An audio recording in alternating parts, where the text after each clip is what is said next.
Welcome to video lecture F12. This one is on the singular value decomposition. I'll be your steersman, Tom Roby. And here are the outline and objectives. Our main goal is to demonstrate the existence of a singular value decomposition, often called just the SVD for short, for any rectangular matrix, and analyze how it relates to the earlier work we've done on diagonalization and factorizations of matrices. So it turns out that we can only diagonalize some matrices. And those that we can, when we diagonalize it, we get A equals P d P inverse, where D is diagonal. But in general, this may not exist even for any square matrix. And even if it exists, this P may not be an orthogonal matrix. In other words, the eigenvectors won't necessarily be orthogonal to one another. So we know that in general, if we can orthogonally diagonalize a matrix if and only if it's symmetric for a square matrix.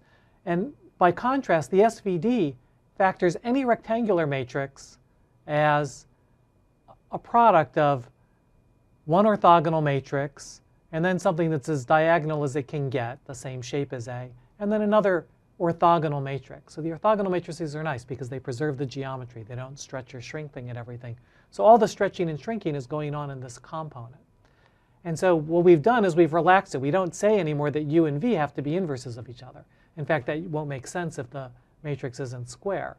But it gives us a form of diagonalization that's really quite robust and powerful. And we get things that are called singular values that don't exist, that replace the notion of eigenvectors for non-square and eigenvalues for non-square matrices. So the positive entries in the SVD are called the singular values. Sometimes the singular values are only considered to be the positive ones, and sometimes they can be positive or negative. It depends on which textbook they're using. So I'll try to always be careful in which one I say. But they're simply the square roots of the eigenvalues of A transpose A. So A transpose A will be a square matrix always, so you can find its eigenvalues. And they can't be the eigenvalues of A itself in general if it's rectangular. And even if A is square, they won't be the eigenvalues of A itself. They'll be something that's different and in some ways more useful or stable than just the eigenvalues. So this is a very modern topic in linear algebra. It's extremely important to applications. There are things called principal component analysis, things involving signal and image processing, compression, looking for linear least squares, polar decompositions. If you want to find the rank of a matrix, it turns out that that's not such a simple problem, and that the SVD is involved in it, involved in the best algorithms for computing it. And I think it's really useful, since many of you will see the SVD in your disciplinary settings, that you see it first in the context where we've built up all this theory and we have a good understanding of how things fit together. So that's one of the importance of this kind of video lecture, which you may even want to come back and watch again later on in your careers after you've actually been learning something in your engineering course or statistics course or whatever.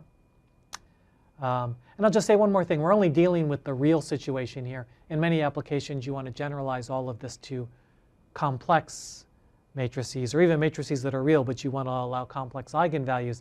And if you do that, then you replace U and V, instead of being orthogonal matrices, they'll then be Hermitian matrices, which means that they're equal to their conjugate transpose instead of just equal to their transpose. But we don't need to deal with that here. So here's a way of thinking about, we're interested in how a matrix shrinks or stretches things along certain dimensions. And we saw some of that already with eigenvalues. So suppose if we've got a square matrix and we've got an eigenvalue lambda, then if you look at the length of AX, well, that's just the length of lambda x, which is the absolute value of lambda times the length of x. So if this is a unit vector, if we're looking around unit vectors and trying to figure out how far we can stretch, then for an eigen, if it's a unit eigenvector, then we can stretch as far as lambda. And so larger eigenvalues will correspond to larger issues of stretch. And you could ask the same question for a rectangular matrix. Let's consider this example here. How do you maximize the stretch for this rectangular matrix? Okay, and so here's the key computation. We're going to do this several times. So you look at the norm of AX squared, And that converts to, take the dot product of these two things, which is AX transpose times AX. But when you take the transpose, you just take the other order. It's X transpose times A transpose A. And now think of A transpose A as a unit. Right? So A transpose A is a matrix which is clearly symmetric. You can just check that if you take A transpose A and you transpose it, that you get A transpose A.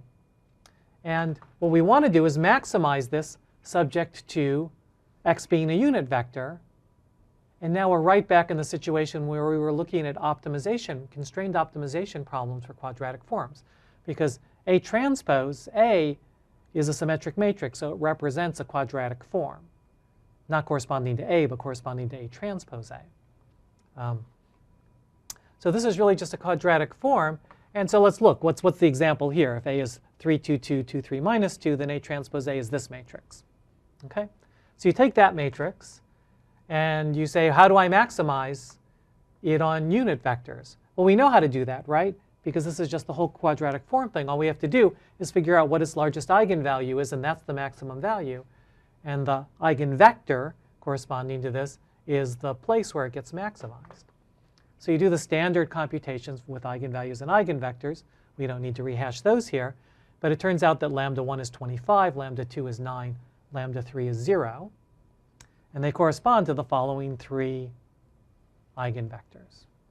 Okay, and you can get these things from numerical linear algebra packages, or you can do the computations by looking at the characteristic polynomial. But once I've given them to you, it's really easy to check, right? Just to take a look. This is basically, these are all unit vectors, right? I've divided by the norm.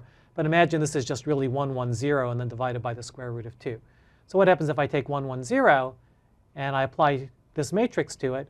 Well, then I'll just get 13 plus 12 is 25 plus 0. So I'll get 25 in the top. And then 12 plus 13 plus 0, I'll get 25 here. And then 2 minus 2 is 0 plus 0. So I get 25, 25, 0 when I apply this 3 by 3 matrix, A transpose A, to this vector.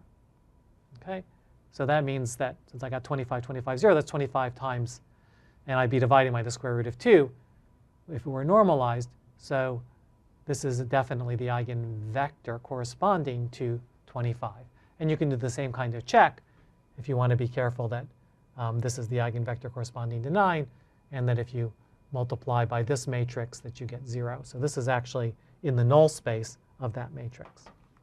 Okay, so fair enough. But now what happens is if I look at AV1, right, I just get, you compute it and you get 1 over the square root of 2 times 5, 5, which is just 5 times 1 over the square root of 2, 1 over the square root of 2. And if you apply A to V2, then you get 3 times 1 over the square root of 2 times negative 1 over the square root of 2. Okay, so what are we doing here? We know that this gives us the maximum stretch of the norm of A squared. And so if we want the maximum stretch of the norm of A, that's going to be the square root of this, which is 5. And this eigenvector here, when we applied A to it, that gave us this value, which is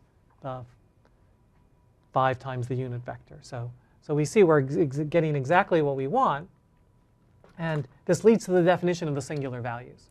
So the singular values of any rectangular matrix are simply the square root of the eigenvalues of A transpose A. Okay? So the first question that you might want to ask here is, whoa, I mean, how do I even know that these lambda i's are always positive? I mean, they were in this example, but how do you know that that's going to happen in general? So let's see what's going on with this algebraically. And so, by the way, the singular values in this case are 5, 3, and 0. Okay, so for A at left, sigma 1 equals 5, sigma 2 equals 3, and sigma 3 equals 0. Okay, so now let's think about why is this always greater than or equal to 0? Well, we know that A transpose A, right, this matrix in green here, it can be orthogonally diagonalized. Okay? So that means we get an orthonormal basis of eigenvectors for it. All right, so let me write that. So A transpose A is symmetric. So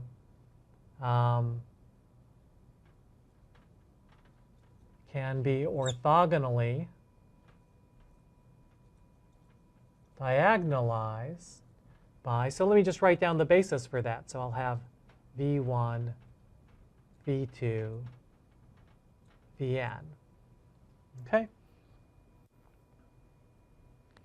Now, so now using this equation again, I see that, okay, A times Vi squared is equal to Vi transpose A transpose A, Vi as before. But now, remember, lambda I is an eigenvalue for A transpose A, right? So I take this part, and that becomes Vi transpose lambda I Vi, right? Because lambda I is the eigenvalue corresponding to the eigenvector Vi. And now, this is just a scalar, so it pulls out. Okay, so this becomes lambda I times, well, what is this? Vi transpose Vi is just the norm of Vi squared. But remember, this is orthogonally diagonalized, then each of these are unit vectors, right? Because they're orthonormal vectors.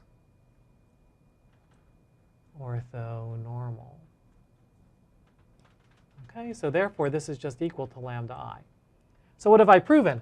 I've proven that lambda I is equal to the length of this squared. Okay, so because it's equal to the length of that squared, that means that it's non-negative, and so I can take the square root.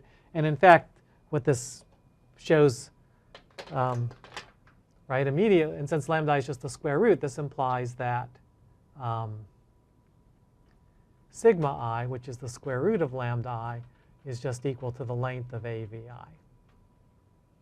Okay?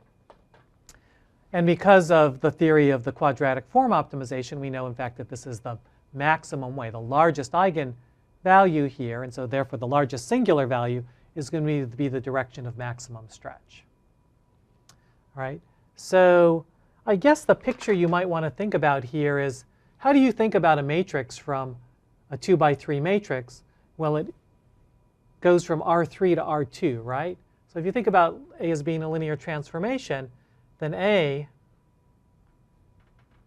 goes from R3 to R2.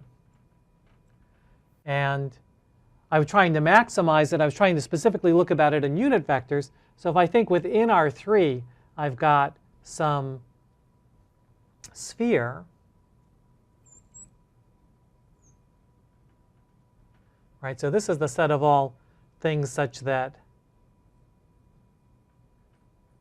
the norm of x, or the norm of x squared, equals the identity. And what it's doing is it's mapping it to some sort of an ellipse. So it'll look something like, I'll just draw it vaguely here, but something like this. It's mapping into R2, and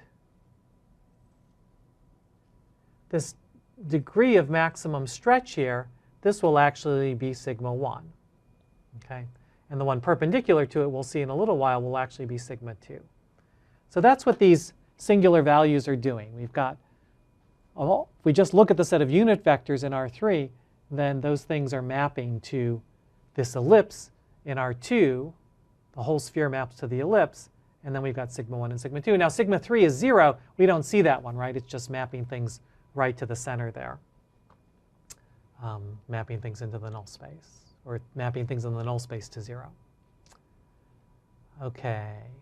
And I guess the last thing I want to say is that here, so following the textbook we've been using most recently, 0 can be considered a singular value, but other textbook authors think that 0 shouldn't be a singular value. So you just have to check with the instructor of your text which convention they're using as to whether singular values are just the positive singular values or all the non-negative singular values. Just a question of convention.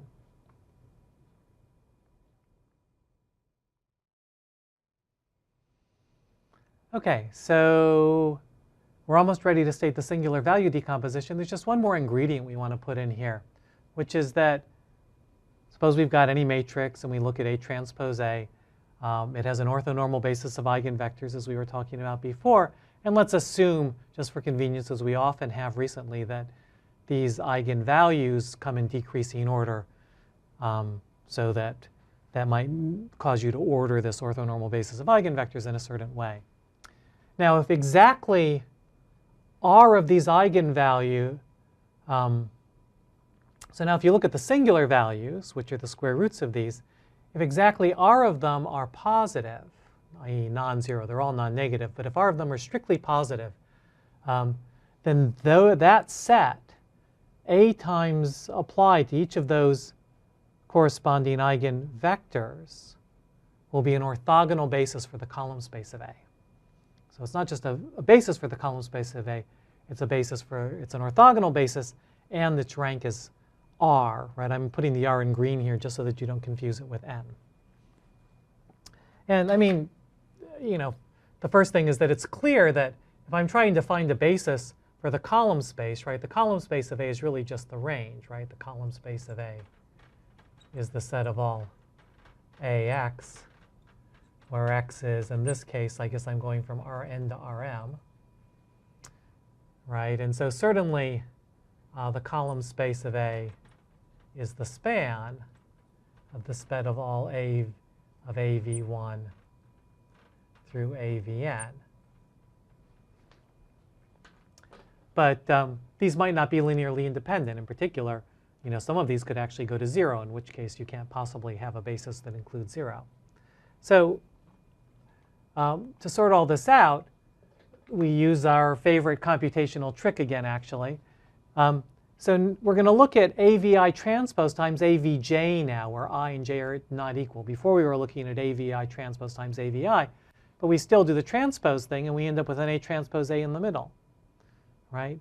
Now, because lambda, this is A transpose A times Vj, and lambda j is the corresponding eigenvalue to the eigenvector V sub j, then we can just replace this A transpose A with lambda j, and then we just get lambda j times Vi transpose Vj, which is the dot product of these two things. But this was an orthonormal basis of eigenvectors, so if these guys are different, we just get 0. Okay?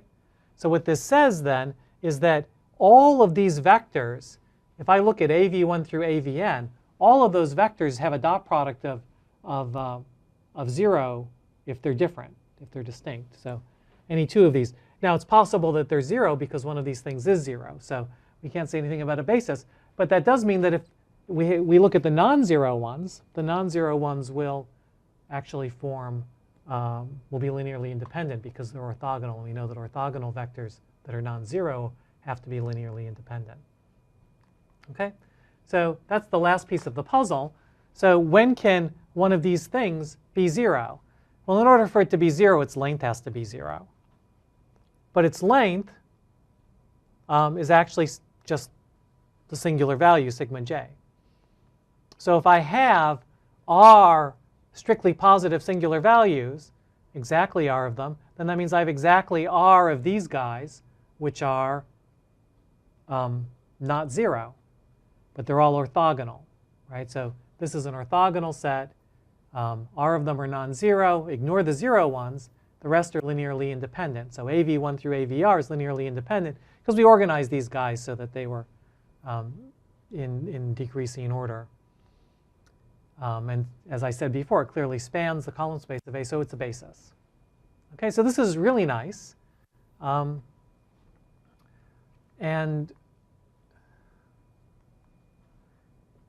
now we're ready to state the singular value decomposition. So again, one of the nice things about the SVD is that it applies to any matrix. It doesn't have to be square. It doesn't have to be symmetric, nothing. And well, we can always find our U and V, two orthogonal matrices. So one is an orthogonal m by n matrix, and one is an orthogonal n by n matrix. And that should make some sense, right? Because if I'm trying to factor A here as U sigma V, I guess I'll call it V transpose. Remember, V transpose is V inverse. So you can also move that to the other side and write it as AV equals U sigma. But here, this is an m by n matrix, right? And so this is going to be, these matrices are orthogonal bases for the spaces. So this is m by n, m by m, this is m by n, and then this is n by n. And because we're applying it to vectors over here, what it really means is that you're thinking about, you've got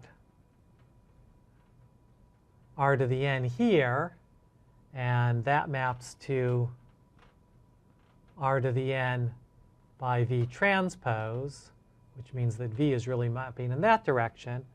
And then it maps by sigma to r to the m. I'll just pretend this is R3 and this is R2. So then sigma's here. This is r to the m. And then finally, there's an r to the m action that's given by u. Okay? So v transpose sigma u. And that whole thing should have the same effect as just mapping by A. Okay, so what's nice about sigma is that sigma has this really splendid form where it's basically just a diagonal matrix of the singular values, sigma 1 through sigma r, the non-zero ones here, and then the other zero ones will continue beneath it on what's essentially the diagonal. And then you have to pad this matrix so that it has the same shape as the m by n matrix A. So because this is not actually a square matrix. Okay, so you'll see an example in a second, but this is the SVD. So we can always decompose the matrix in this way, and really we'll see in a minute that what's nice about this is that you can think about this as these orthogonal matrices are basically just rotations or maybe rotations and reflections. So basically you're kind of rotating, and then the sigma is where you're doing all your stretching, and then you rotate again in the image. So you have two rotations, and that's why you're able to get it to work for all the different cases. So in the next slide, I'll show you a specific example. Well, maybe we'll just take a quick look at it now before. Oh, let me say this last thing here, which is that equivalently, instead of writing A equals U sigma V transpose, we can write it as, we can multiply both sides on the right by V transpose, which is V inverse, and that becomes AV. So we get AV equals U sigma. All right, so if you think about that column by column, you're saying that AVI is equal to sigma I UI. So this looks a little bit now like the eigenvalue equation, except that here VI and UI are different. So that wouldn't be very interesting, except that VI and UI are very special, right? They're actually orthogonal. They're orthonormal bases for their respective spaces. So this is the sense in which we've kind of diagonalized the matrix with respect to two bases instead of with respect to one basis, which again doesn't make sense in the rectangular context anyway. And maybe I'll actually draw this picture now. So one way you can think about this picture is here you've got the unit sphere, and here you've got the unit sphere, and there's nothing going on. So here you've got three vectors going out, and they get sort of rotated around somehow. So maybe they're pointing this direction, and that direction or something now. Okay, so that's what V does, and V transpose is just rotating the other way. And now when you apply sigma, sigma is going to take it to this kind of ellipsoidal thing.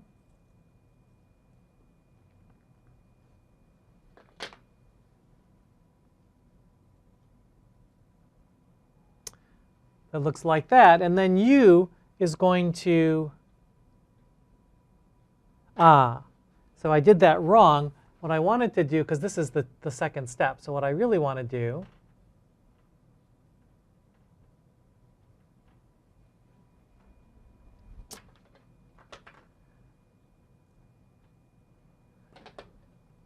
is do it this way.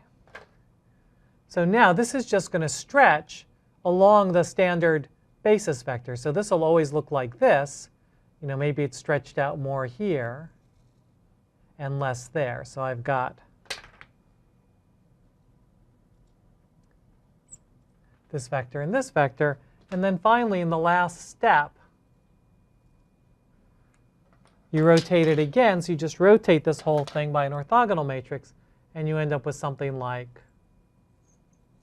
this.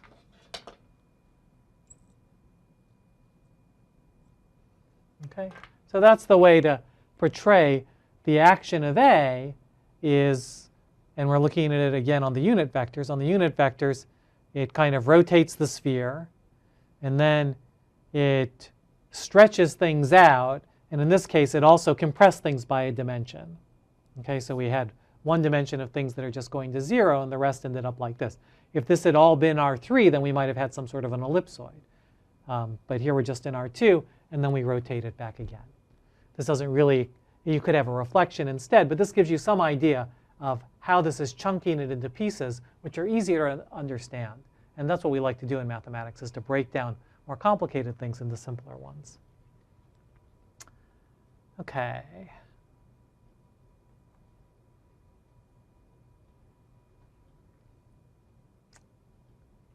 So maybe I can keep going here. So let's try to do an example where I have this 2 by 3 matrix. So here are the steps you need to follow to actually compute such a thing. So first of all, we wanted to find A transpose A and compute its diagonalization. Because it's a symmetric matrix, it'll have an orthogonal diagonalization, which we can always get by just normalizing all of the eigenvectors. And that'll give us vi and lambda I. So here's A transpose A, and we've already seen these vectors before. We get lambda 1, lambda 2, and lambda 3, and they correspond to those. Okay. So now we can construct V and sigma from those. This is pretty straightforward because V is just the matrix of these 3 unit eigenvectors, and sigma is the square root of the non-zero things on the diagonal here, and then we've got to pad it by 0 so that it's the same shape as A. Okay, so that's how we get V and sigma. And then in step 3, we need to construct U, right? So U is this matrix here that's doing the final rotation. And the way that one's going to work is, first we start with the normalizations of AV1 through AVR. Right, the matrix U has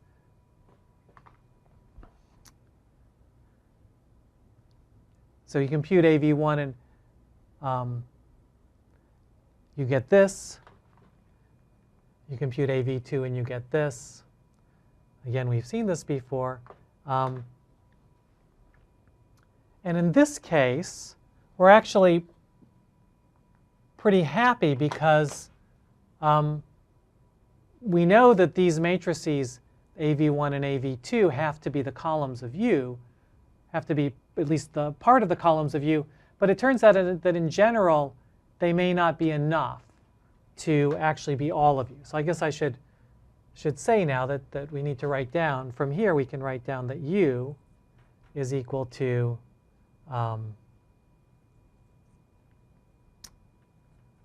1 over root 2, 1 over root 2, 1 over root 2, minus 1 over root 2. And indeed, this is a matrix of unit vectors, and it's dot product. They dot product with each other 0. So that's what that previous theorem said, was that the AVIs were orthogonal to each other. And so we can always normalize them to get unit vectors. And so we know that we'll have orthogonality. And the only question is, do we need more vectors? So for example, if we'd started with a 3 by 2 matrix instead of a 2 by 3 matrix, then we would have actually only gotten, we would need, U would actually then be a 3 by 3 matrix. If U is a 3 by 3 matrix, then we need 3 vectors. But because this matrix only has rank 2, we're only going to get 2 non-zero AVIs. And at the end of the day, that means that we'll have to find another basis vector for the things that get sent to 0. And so but that you can just do using Gram-Schmidt. So it's not hard, and it's the sort of thing that's better to move off to the homework or the classwork. But basically, this is it. This is how you do the SVD. You know, once you know how to diagonalize a real symmetric matrix, you can really do a lot. And this, as I said, this is an extremely useful tool in applications. And it's also just a beautiful thing, a beautiful generalization of the notion of diagonalization. So that's it for this video lecture. Thank you for your kind attention.